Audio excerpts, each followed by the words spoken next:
last time we were talking, you were talking about Lou DiBella. Yeah. Yeah. And what happened there? They were going to have a fight off, and I have no idea what happened. Something must have just happened and he just changed his mind. I think that's the problem when we live in the bottom of the earth. It's just a lot harder and a lot more expensive for them to fly us up. Yeah. Compared to when they can just fly anyone from anywhere else, and it's going to be a lot cheaper. You have to be special for them to risk flying or to fly us up there. Junior was supposed to fight as well as Hemi, but Junior's injured his back, so he's out. So now it'll just be Hemi that's going to be fighting in July 22nd, 5 weeks away.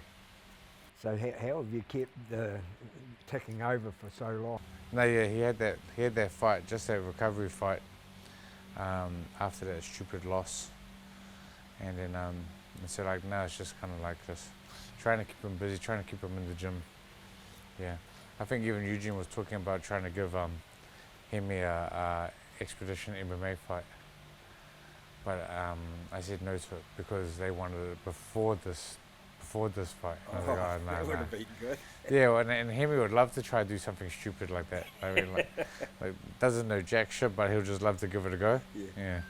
So, but I said maybe for the next one you can throw him in, as long as it's not during a fight camp. Then yeah, he's all go, he's all yours. Yeah. What can you tell us about his opponent? Southpaw, 6'1" from America. Just come off a loss as well, has the same record as Hemi. Probably just as ugly, you know, so it'll probably be a battle to see who's going to be the most ugliest cunt out of those two, you know what I mean? Hopefully Hemi wins, yeah, so, but yeah, so it's a very even fight, you know what I mean, so it's, but I guess this one will be whoever loses contract with DiBella, you know, so I keep on telling Hemi, this could be his last fight. If he doesn't pull finger, and he loses there, then we'll have to go back to the drawing board and try and find him a new promoter or something like that, or something. The fight scene, the boxing scene in Australia seems to be picking up, and they've had some pretty big fights over there. I think they're all under DiBella as well. I think DiBella, yeah. So like I said, like if he screws this one up, he might.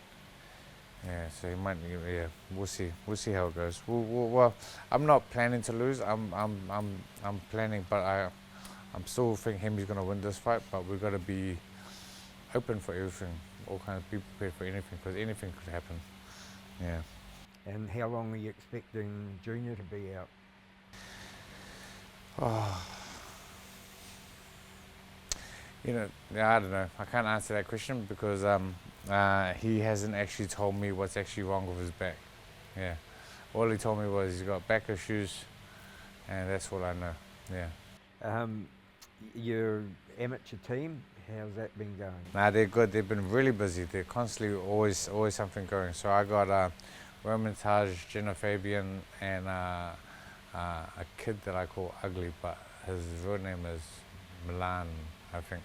And they're all fighting this Friday on Peach's show at the ABA. Oh. Yeah. So there's all a big build up for the nationals and then for the Olympic qualifiers. If anyone goes for the South Pacific Games, it's all a big build up just for that. So it's going to be really exciting. And how would your work with Genah been? Genah is always going to be a headache, you know what I mean? So it's kind of like she's always, but you know, she's got so much talent, so much skill, and her advantage is her size. But yeah, I guess that's probably why I try not to work with so many girls, because I try and treat everyone the same, like a man. But then I forget some girls are pretty sensitive and they can't handle how a man talks to them. But in my eyes, I'm like. Are you expecting Genah to get to the trials and get into the games? Yes, but like it all depends. Let's see how we go from nationals, because there's nationals, and then there's an actual qualifying tournament here in New Zealand for the New Zealand team. So I know the Samoans have finished doing their qualifying tournament, and Pepe Nansen is in to represent Samoa at the 60 kg division for girls. There's still a bit of a dispute happening with my big Marv, and so we're just not sure what's happening there. So I think they're going to try and do something there. And then there's the New Zealand team for Taj and Genah. And then there's the Tongan team qualifier, and that'll be aiming towards for Roman, Mo, Mosese, and hopefully Custer. Yeah. So When does Tongan hold theirs? we're going to do like a New Zealand Tongan trial here on 1st of July. And then whoever wins from the New Zealand team here will go to Tonga. We'll go to Tonga in mid-August. And then we'll compete against the American Tongans, the Australian Tongans, and the Tongan Tongans. Yeah. So I guess they're just trying to eliminate too many people going there, or take more than 3 days to get through. So, it's going to be good.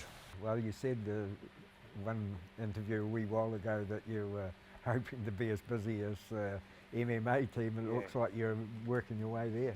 Trying to.